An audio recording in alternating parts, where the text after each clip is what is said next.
Welcome to EndoEmpower episode, I think this is 4. I'm board president Liz, and I have with me today, you want to introduce yourself? I'm sorry. I'm Jessica. Yep, perfect. Jessica is our community director and mainly focused in our Austin area, but also in Dallas. So today we are going to be chatting all things dynamics within relationships with your family, with your friends, with your boss, with society. It's all definitely something that we've struggled with, having a chronic illness. And for me, I don't always fault the people in my life because I definitely think that we've all been in the shoes of our family, friends, boss, society, where we just don't understand. And sometimes we don't know why we don't need to understand, but us who have a chronic illness so desperately want everybody to understand what we go through. So we posed some questions to our community. There were 4 questions. And I'm just going to start off by reading a couple of these just to kind of kick us off. So one of the questions we had posed was, what was the worst thing a family member or friend has ever said to you that gaslit you about endometriosis? And I was just telling Jessica before we hit record that I think the one that hit me the most growing up in a Southern Baptist Christian church was, have you read your Bible? Did you confess all your sins? You are probably being disciplined for unrepented sins. That's devastating. It's very devastating.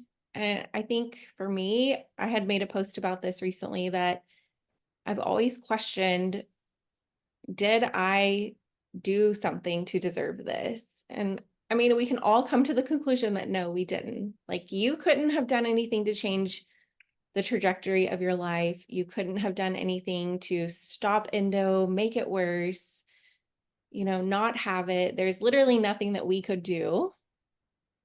And so that was really hard to read. Definitely. I think that when I was growing up, my mom has endo and adeno, and my stepmom had very large fibroids. So they completely understood what I was going through. They just didn't know how to help me. So at least I had 2 women in my life early on that understood what was going on. Sure. So I wasn't really being criticized for over exaggerating or, exaggerating my pain because they understood what I was going through. It's just that they didn't have any way of helping me. And that's interesting because so many people in our community have parents or grandparents or aunts or, cousins that go through the same thing. And instead it's the opposite of, I went through this, or I was in pain, or everybody has a period. Why can't you do X, Y, and Z like me? Yeah, I can see that. So I can see that for sure. I'm definitely jealous of your situation. I mean, it was like misery loves company. Like we'd all be on the couch with our heating pads, just like camped out for a day or two, because I love that. And we all had our different struggles. There was different levels of diagnosis and age, and but it was still something that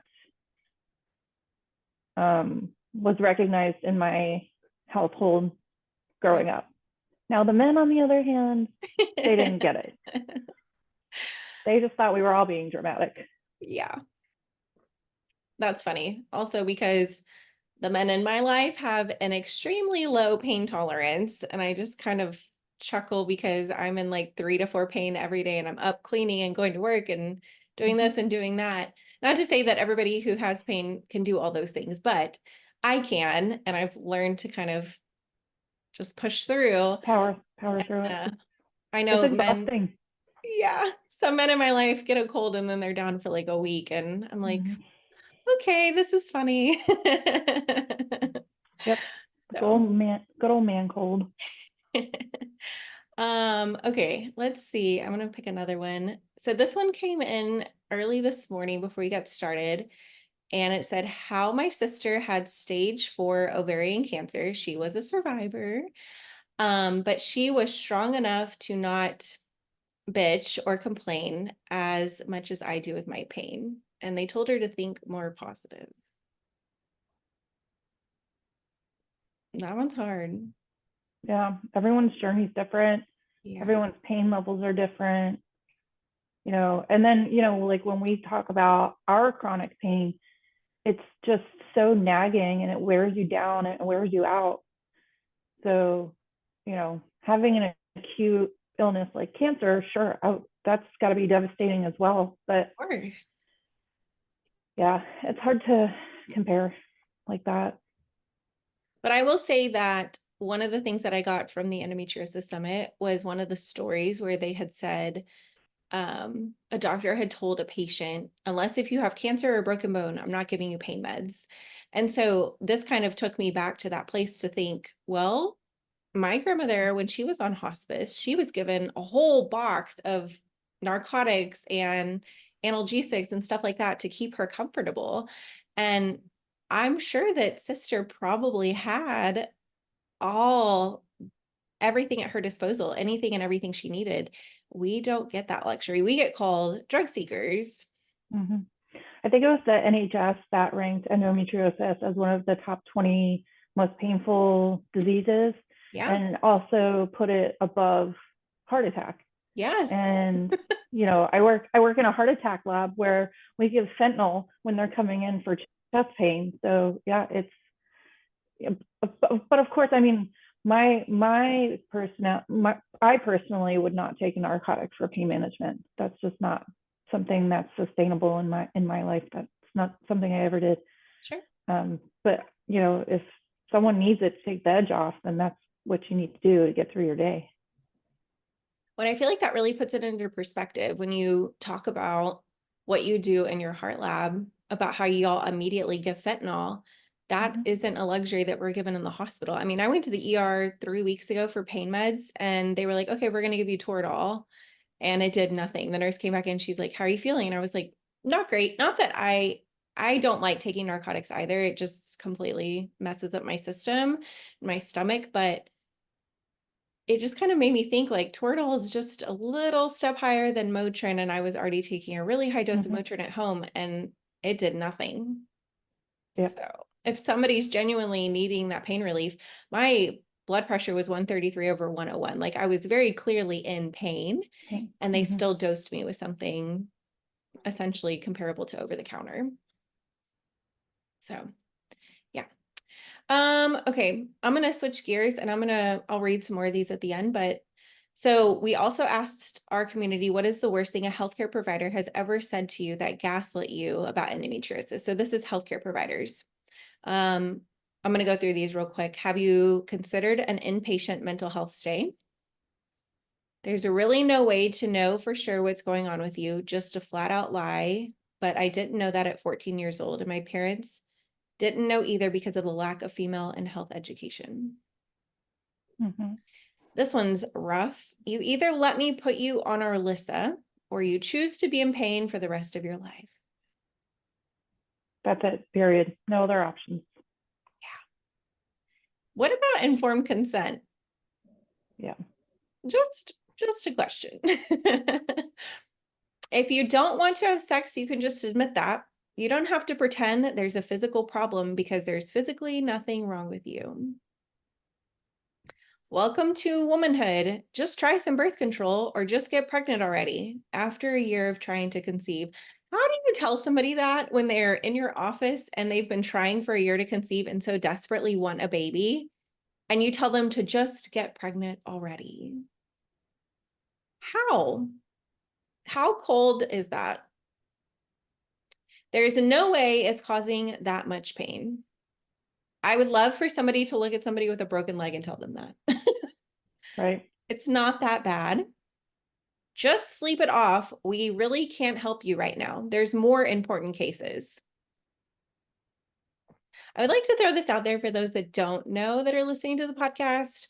About 2 weeks ago, an endo warrior actually passed away due to endometriosis. She was so ignored for such a long time that her ovary actually ruptured.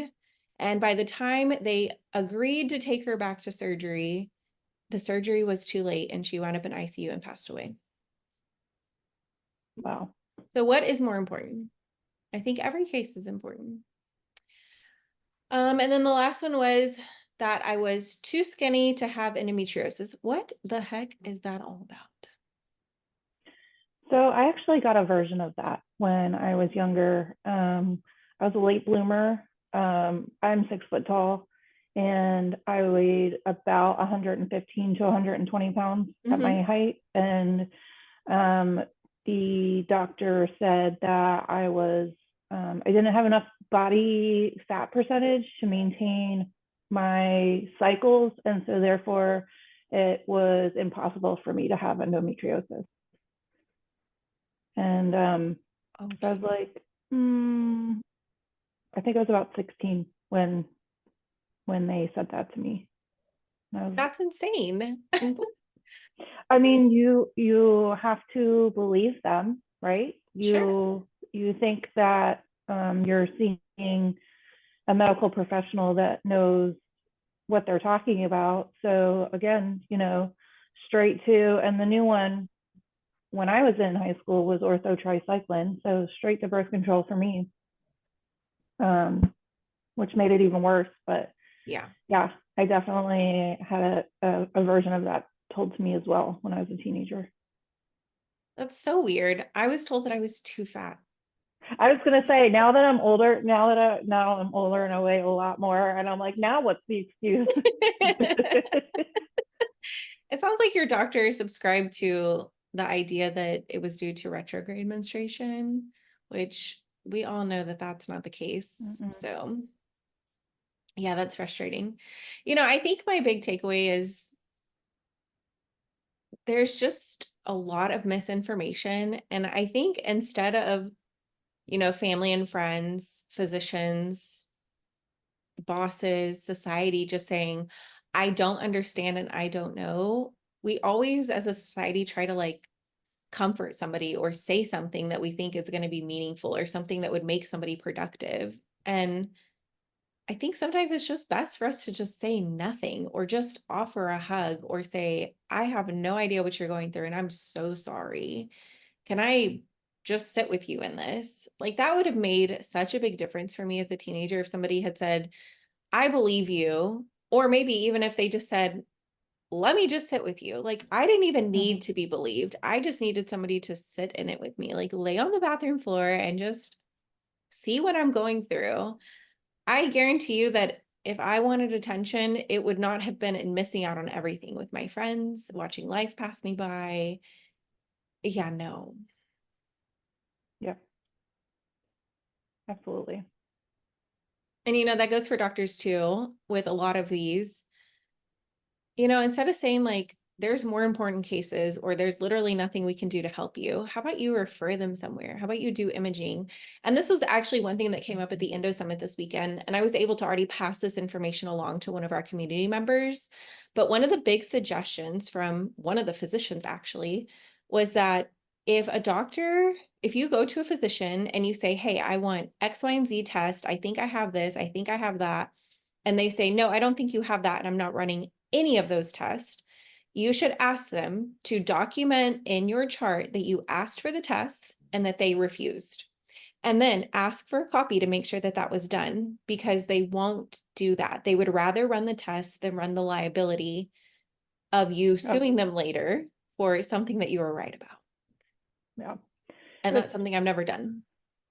it was, again, working in the healthcare field and working at a hospital, and understanding emergency medicine. It's really hard to show up to the ER with a chronic illness, but having an acute situation, which would be pain level, bleeding levels, stuff like that.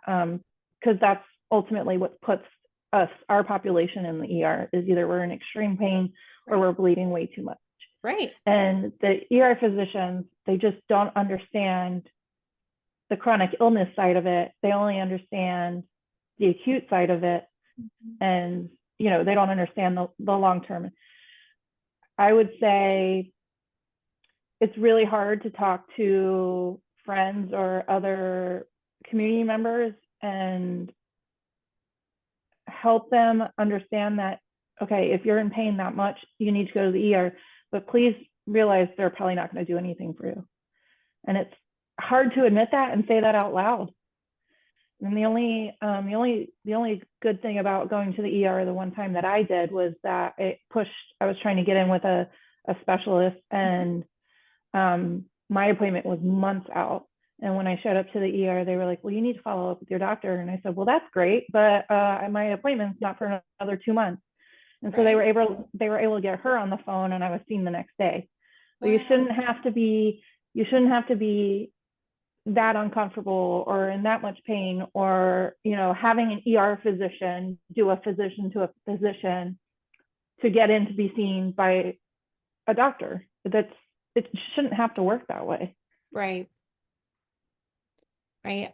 I've never personally experienced this, but I've heard of a lot of our community experiencing this where they go to the ER and they have these very uncomfortable and rough pelvic exams. Mm-hmm.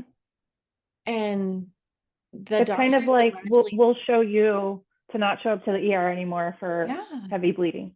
yes. And the Mm-hmm. doctors would rather do that than to go through like a whole myriad of imaging to clearly identify what's wrong. But also, like the flip side of that is that when nothing comes up, because we all know endo doesn't really show up on imaging, they like to tell us that they told us so, and then they send us home with nothing. Mm-hmm. And that's equally as frustrating. So the whole ER visit situation is very traumatic. I have been so lucky and blessed to have found one of the like small standalone ERs over here by me. And every doctor I've ever come in contact with has known a basic understanding of endo, or at least has been willing to listen. And so while my husband's like, going to the ER isn't really going to get you anywhere, he'll take me because it's not extremely traumatic like it is for some other people. So that to say, like, don't discount your small standalone ERs because sometimes maybe you'll find a really great doc there.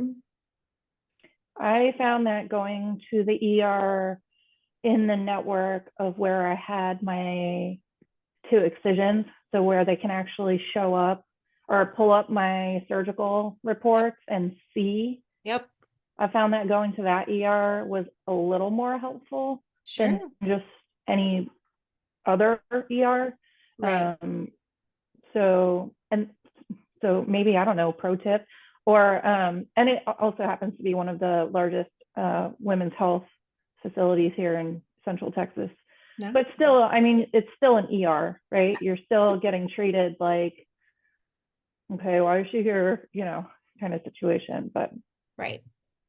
And you and I both work in healthcare, so maybe this would be like a great like subtopic real quick to just address in that an ER is meant to stabilize you. So I mhm, know a lot of our community goes and hopes to get a diagnosis or hopes to get taken back to surgery. And unfortunately, that's just not going to happen. I wish that healthcare was set up differently, but they're there to stabilize you. They're going to make sure that you're going to be okay until you can get to a specialist. And unfortunately, pain isn't really one of those instability things that they want to treat or that they can treat. And more than likely, unless if you have like a huge cyst rupture, you're not going back to the ER. They're not going to take you back to operate on endo. right, Nor would you 100%. want an ER doctor to do that. No, absolutely. And like you said, I mean, even if you do have a sympathetic ER doctor that sends you for the ultrasound, and like, unless you don't have a acute situation like a cyst or a cyst rupture or a twisted ovary or anything like that, they're not going to see anything on ultrasound. Right. So, yeah. Right. Well, let's switch gears a little and let's go back to like our family and friend situation because I think this is something that we all deal with so much. Do you have something you want to start off with?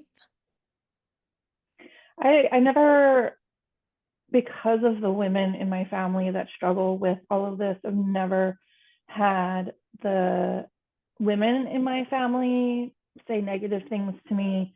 Um, it's interesting though, because my sister is literally a year younger than me and was like, I don't understand what you feel. I've never had cramps before. So it's interesting to see how opposite we are on that dynamic. But yeah, as far as the family side, they all really understood. It's the friends, it's the boyfriend, the ex-husband. Those were the people that really didn't. And it gets pretty interesting. Yeah, that's hard. You know, somebody submitted, and I don't know if this was from a spouse, but it kind of sounds like it. But somebody says it's your job to be sick and my job to pay for it. That is what they were told by a family member or friend. It doesn't say who, but I'm going to assume maybe a spouse. It sounds very geared towards maybe a spouse situation or a boyfriend situation. I don't, Yeah.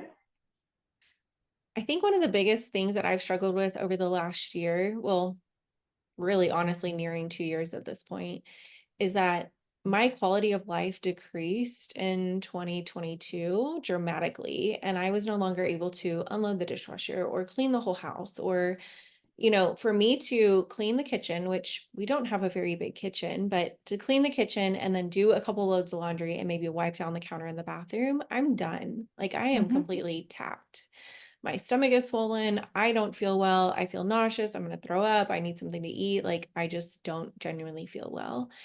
And I think that was one of the biggest changes in our household that I have struggled with, because that was all me, and not because my husband makes me do those things. We share household responsibilities, but now he has to take on more of that plus what his half was already, and he will do it.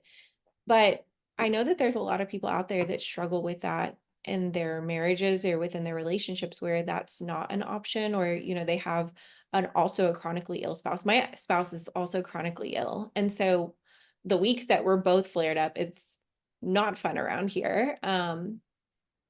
But that's a big struggle. It's not that we want to be lazy and we want to lay on the couch and we want to stare at our dirty house. It's that we Mm-hmm. physically just can't push forward anymore. Absolutely. And, when I was younger, I was a single mom, 2 kids. So I didn't have that secondary person to lean on.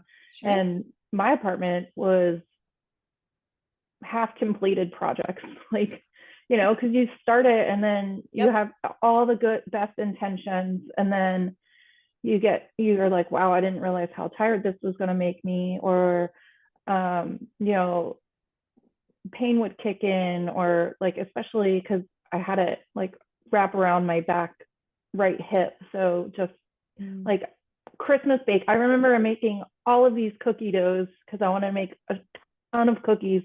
And after I made all the dough, I was like, I can't stand here anymore. And so Yeah, I wrapped it all up and put it in the freezer. So like I had all these best intentions, and then, your body just sure. says stop. And I'm sure to like people that on the outside looking in, it just looked like I was unorganized and lazy, Yeah. you know? And then, Hmm. yeah. But It's funny that you say half finished projects. So back April of last year, so we're literally nearing, probably within 3 weeks, a year's time span of this.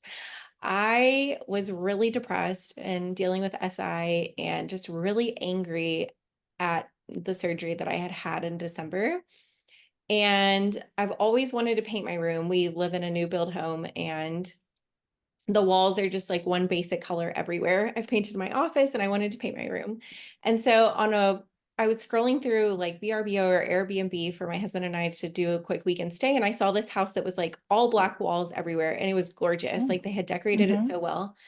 And I told my husband, I said, get up, we're going to Sherman-Williams or whatever. We're going to go buy paint. And he's like, what are you painting? And I was like, our bedroom. And he's like, well, you're going to tell me like, what are we doing? And I said, I'm painting it black. And he's like, oh, okay. And he's like, if that's what you want to do, I love that for you. Okay, let's go. And it's half painted. I got over my little situation that I was just really stuck in by painting and letting it out, playing some loud music. And then I never went back to paint the other half because my body just can't tolerate it. And it's been half painted for a year. And he's like, "Are you going to finish painting?" And I'm like, "Well, Yeah, maybe." because and like sure you can push yourself, but if it's something that's supposed to make you happy, and you're Yeah, not going to want to make yourself sick over it. right. And that kind of segues into you know work, chronic illness and work. My thing for me was, I go to work every day, I stand all day, and I wear a heavy lead vest. And when I had, before my last surgery, it was the hardest thing I did. It was literally every ounce of energy, mental acuity, physical strength I had to make it through my workday. And then I would come home and just be done, Yeah, you know, um, sit on the couch and chicken nuggets for dinner. It was like all I could do. Like it was right, everything I could do right, to make it through my day. And then you sit there and you're like, do you tell your coworkers or your boss what you're struggling with? Do you keep it to yourself because you don't want to sound needy, or you right, don't want to you don't want people to not think it's real because, oh, what's endometriosis? Like, where's that on the disability rating scale? right. So It didn't even yeah, qualify you for disability in the US. I It's not know. a qualifiable diagnosis. But I think I talked to you about this, and I want to talk to it about it on the podcast. I did finally break down and have that conversation with my boss, because she could see my exhaustion and my pain. Yeah, And when you think you're hiding it from people, you're really not. right. And she noticed a dip in my performance and at work, and she sat me down and she's like, "What is going on?" And I literally had a breakdown in her office, and I told her everything that was going on.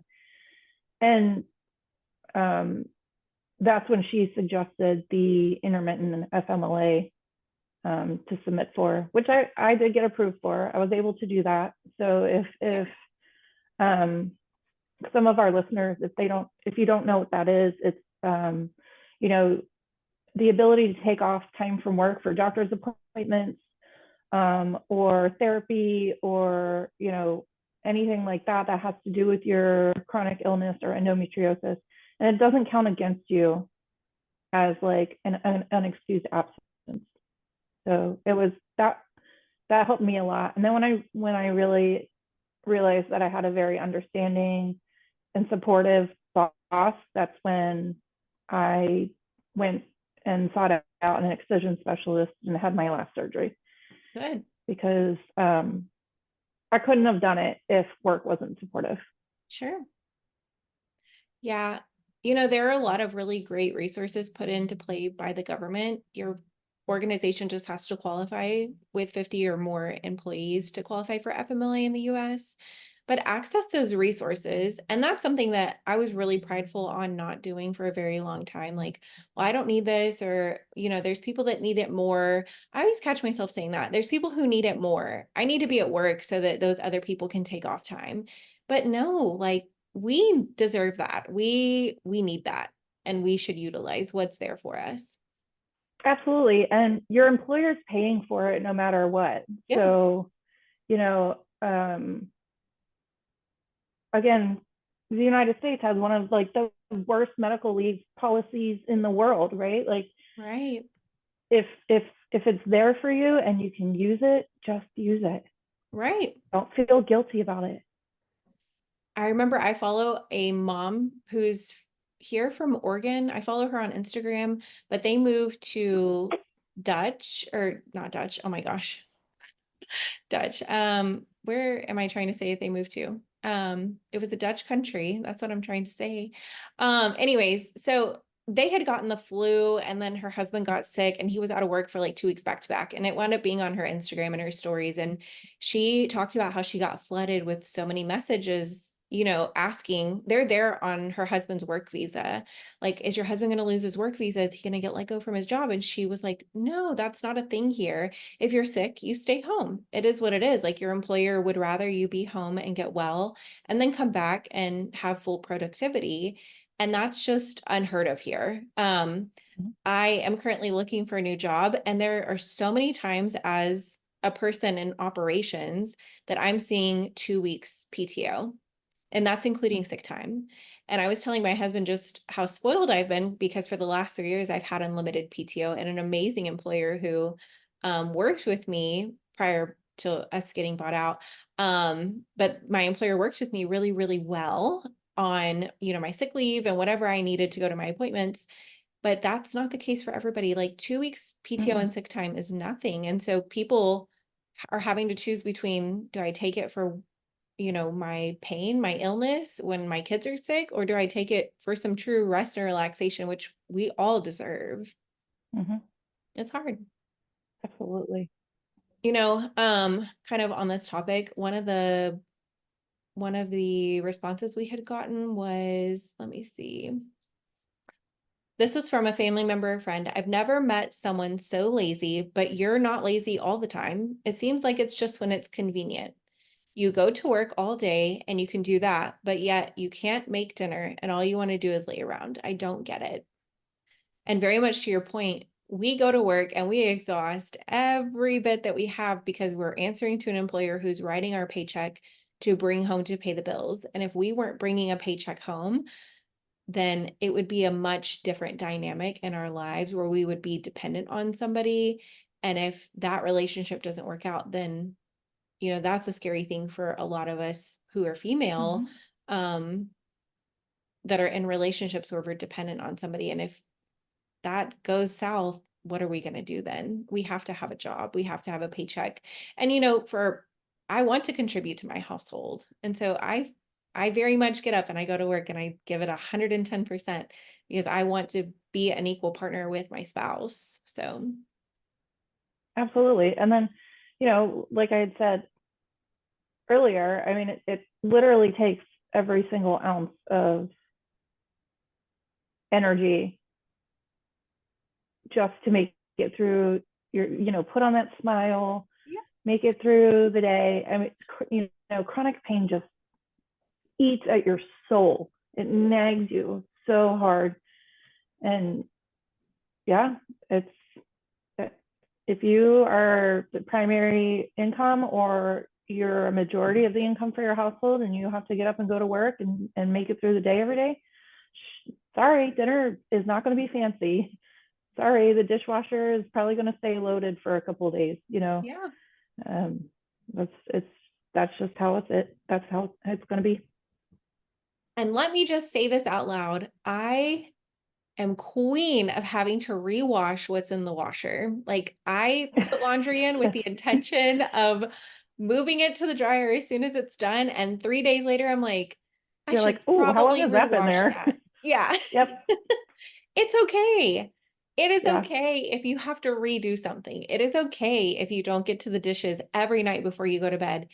The world's not going to end. You taking care of yourself is 110% more of a priority than what your house looks like. Yeah. I Absolutely. truly believe that. And my husband will tell you that I live by that. So, Mhm.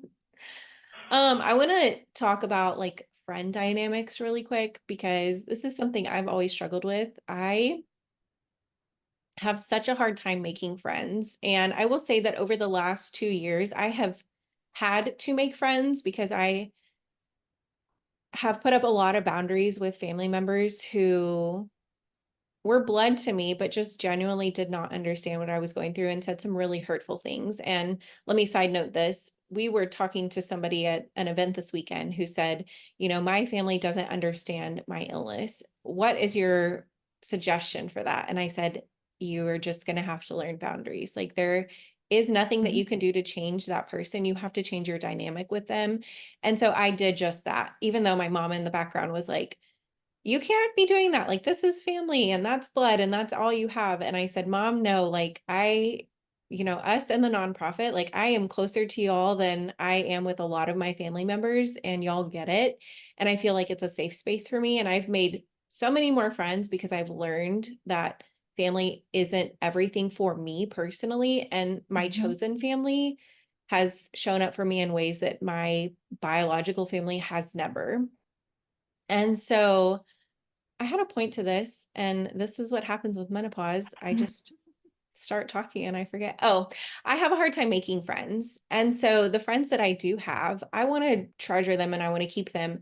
But it's so hard when you're in pain and you have to cancel on them, or you want to go out and they're going out with other friends and you can't make it. And you feel so detached and emotionally disconnected. And I don't have a solution or any advice to give anybody because I'm in the thralls of this, but I don't know if you have anything to offer up. I just want people to know that they're not alone in that. No, absolutely. Like when I was in the thick of it, and um, like I would literally only be able to RSVP to certain events or functions or meet up with friends or go to the movies or anything like that. I had to check my calendar to see if I was going to be on my period, Mm-hmm. because if it was the day before or maybe the first 2 days of, forget it. I wasn't going anywhere. I wasn't doing anything. Yep. I wasn't interacting with anyone. I didn't trust myself to leave the house. You know, Yeah. it literally dictated my life. Mm-hmm. And I would have to, some of my closer friends, they understood. Yeah. But basically anytime I RSVP'd to something, it was always just a tentative. And if I couldn't do it, or if I was in extra pain that day, or if I brought on a migraine, because I didn't sleep or whatever, at first I would feel guilty about canceling. But the older I got and the more developed my endo got, I was like, I don't feel that anymore. I got Yeah. to take care of myself. Like you Yes. said, you got to surround yourself with people. Maybe they don't even really 100% understand what you're going through, but they don't judge you Yes. because you're not able to commit. Right. And that's basically what it ended up being. I just could never commit to anything. Right. And I want to side note this. A friend of mine who I'm not like super duper close with, but we're still, communicative friends and we see each other at some events a couple times a year or whatever. They actually donated to our fundraiser and are coming to the walk. And they have RSVP'd and shown up for me in a way that 99% of my family still hasn't done. I don't even think that anybody outside of my parents and my in-laws are coming to, I don't know if my in-laws are going to make it. They have something going on, but my parents were like, yep, we're there, like sold. And I struggled a lot with my parents as a teenager. Like my endo journey started, and traumatic situations very much started there, just from not being believed, which a Mm-hmm. lot of us teens go through with our parents. But my parents are at every function. My mother-in-law came to a function on Friday that necessarily didn't apply to her, but she was like, no, I'm going to totally show up for you. And the therapist was like, that's so awesome of you. And she's like, well, I try to go to every event. That's my chosen family. that Yeah, that is not my blood family, and that's hard. yeah. That's it's it's very hard. And I sometimes misery does love company, and I have a friend that just my I call her my sister from another mister. Like she just she gets it, and she doesn't even go through it, but she gets it. Yeah. And that's that's the kind of people that you need to surround yourself with. That's the kind of people you need to support. You don't need the people that are going to talk about you because you didn't show up, or you don't need the people that I used to have. I used to have someone in my social setting that would invite me and always plan for me to not show up. And then when I did show up to an event, she was like, "Oh, you're here." I'm like, "Well, yeah, you invited me." And she's like, "But you never show up." And I was like, okay, so that was just the plan all along. Like, yeah, it made things really awkward. Yeah. You know, Hmm. maybe just don't say those things. Right. I mean, sure, yeah, if I'm the girl that you always know isn't going to come, then don't invite me. Sure. But I've gotten better about events, outings, stuff like that. But I feel better, Right. right? Like Right. I can't I couldn't guarantee that I was ever gonna feel as good as I do now. Right. And I always, there's always a little bit of a bird talking to me in the back of my brain asking me, how long will this last? Hmm. Which sucks because you, eventually it's going to go away. Yep. I hope not, but Yeah, that's one of the big conversations that we had about the This Is Endometriosis documentary that we watched last week as a group. Um, and one of the things that the documentary producer, director says in the video, Georgie, is, you always thought you were going to have more time. And that is so true. You always think you're going to have more time to live your life and do all the things with your friends. And then the next shoe drops, and then you're back to where you were, and people back to not understanding. Because when we appear healthy and we're, out doing all the things, people don't genuinely understand that we still have a chronic illness raging inside of our body. And we can have very good days where we don't use mobility aids or medications, and we can go run 20 errands and we can clean the entire house.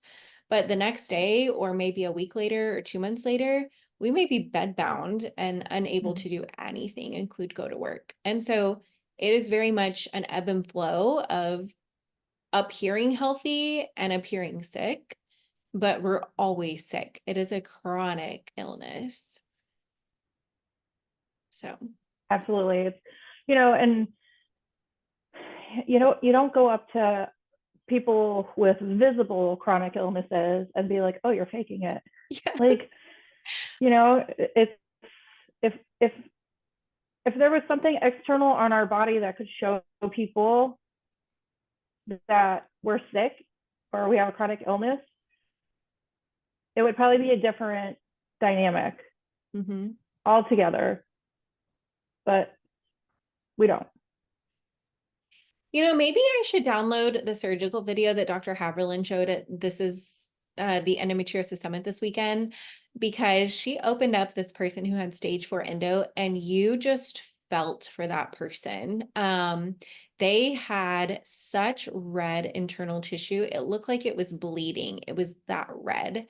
And you just stare at it and you're like, oh my gosh, their quality of life. And But maybe if we yeah, just had that all on our phones, and when somebody was like, hey, I don't understand why you're not making it somewhere, we just send them surgical videos of like, this is what my insides look like.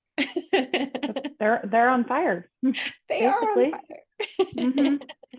I read I think it was a really old autopsy, like from the 1800s that they were doing, and it was on a middle-aged woman, and they had noted, like, I guess that was their first time seeing endometriosis on the inside of this woman's pelvis.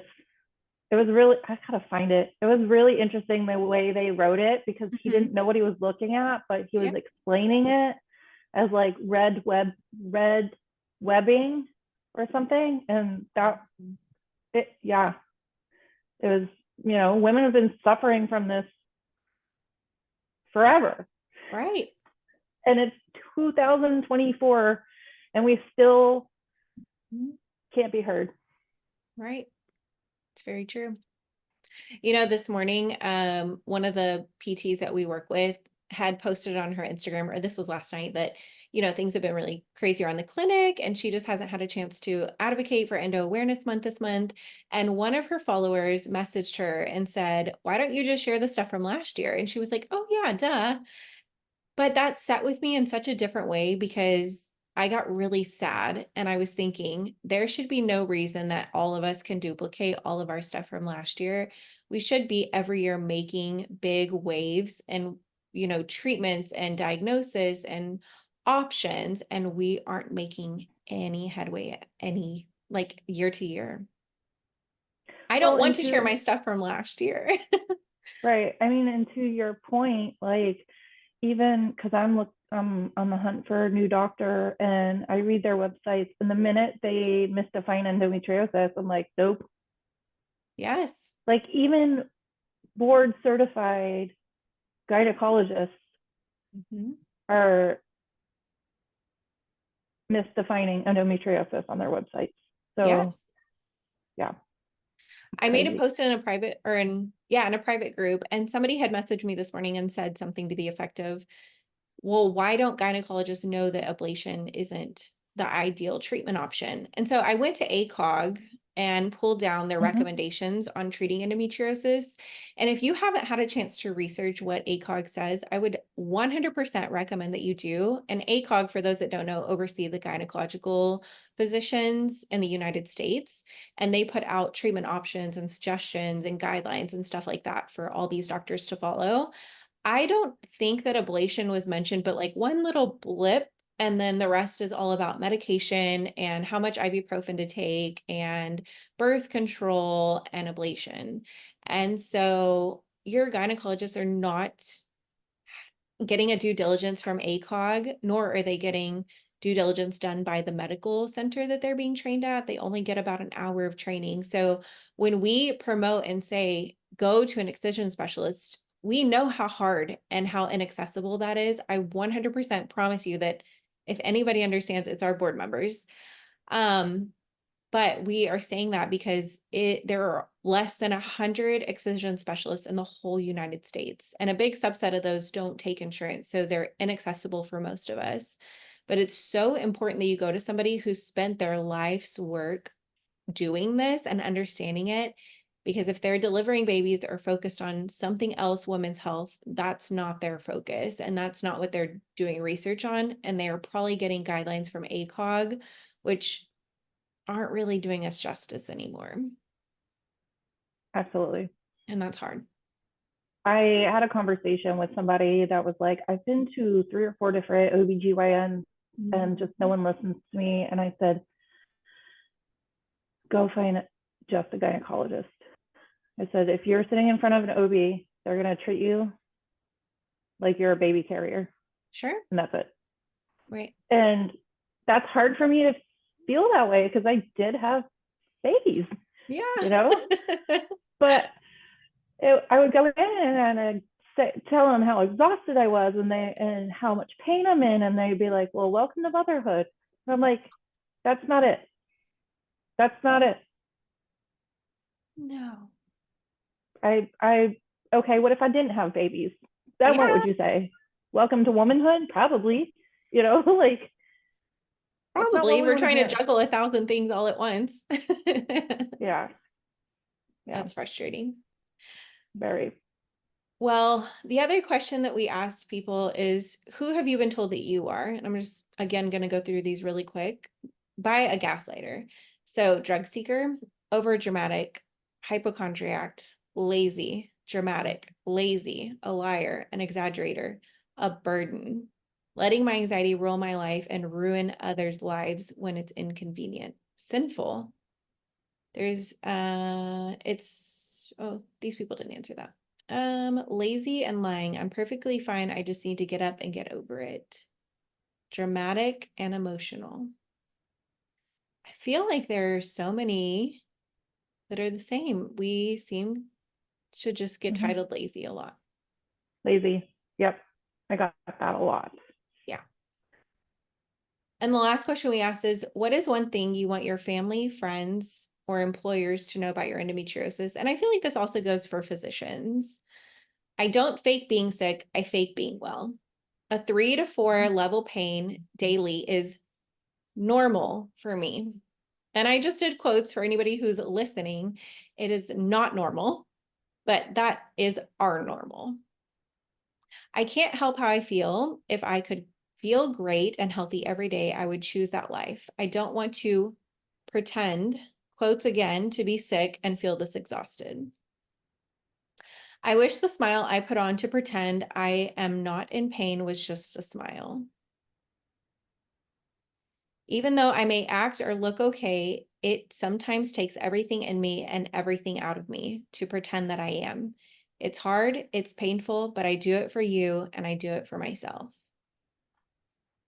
I don't want to be sick. I don't want to go to all these doctor's appointments. If I could live quote unquote normal, I would. It is so grieving to have this disease and so hard to have hope for a remotely normal life.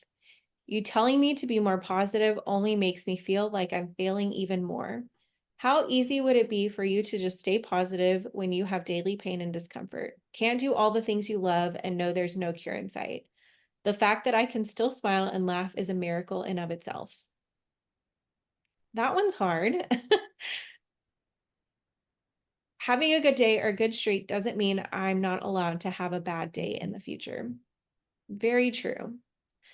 I wish that everything they told me was true, and I wish it was as simple as they thought it was. I wish that they would educate themselves and have sympathy. I would want them to know I do not expect them to understand because the pain is beyond comprehension, and I wouldn't want them to ever experience this. Even though I look fine, I feel like I'm dying every day. That's that's a really powerful one in my opinion. These are all extremely powerful and you are 100% validated in how you feel. And you deserve to feel that way. And your family Mhm. and friends should hear this because it's important for everybody to hear. But this one especially hits me because we don't want anybody to experience this. Never a day in my life have I looked at somebody and said, I wish that you had this so you understood.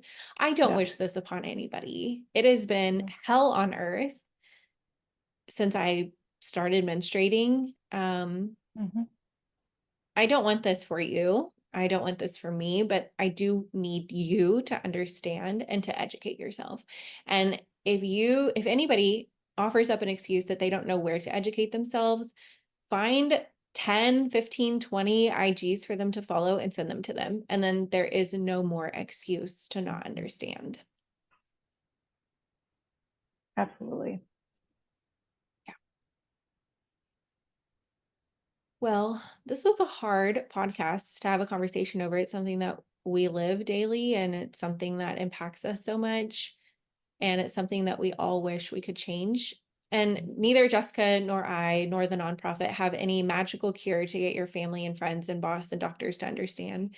We don't have a wand that you can wave, but we can validate you and say that you're not alone and that it's important for you to find your community. And that's why we do so many events and we invite everybody to join us Thursday nights. And we want you to come. We want you to find your chosen family that understands and can validate you. And sometimes that makes such a big difference in your life. Yes. The support, any support system, uh, and then communicating. If you have someone that you know cares about you, and you just keep it to that one person and just over communicate how you're feeling that day, or the new specialist you're going to go see, or anything like that, that was big for me because I felt like I had a little cheerleader for me, even though Yay. she didn't really understand what was going on.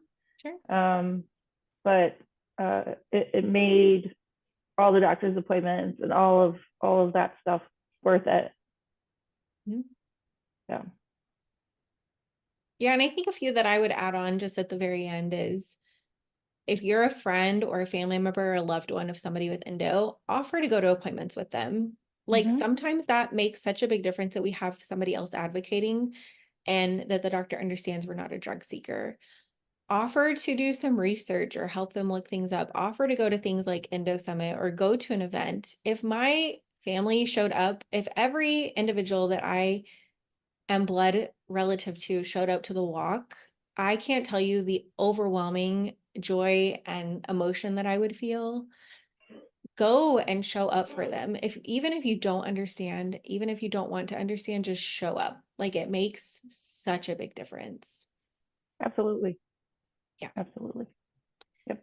I think we'll end on that note. But thanks for joining me and talking about such an important topic. I know it's something that affects us both. And to anybody who's listening, please reach out if you need a community. Agreed. Have a good day.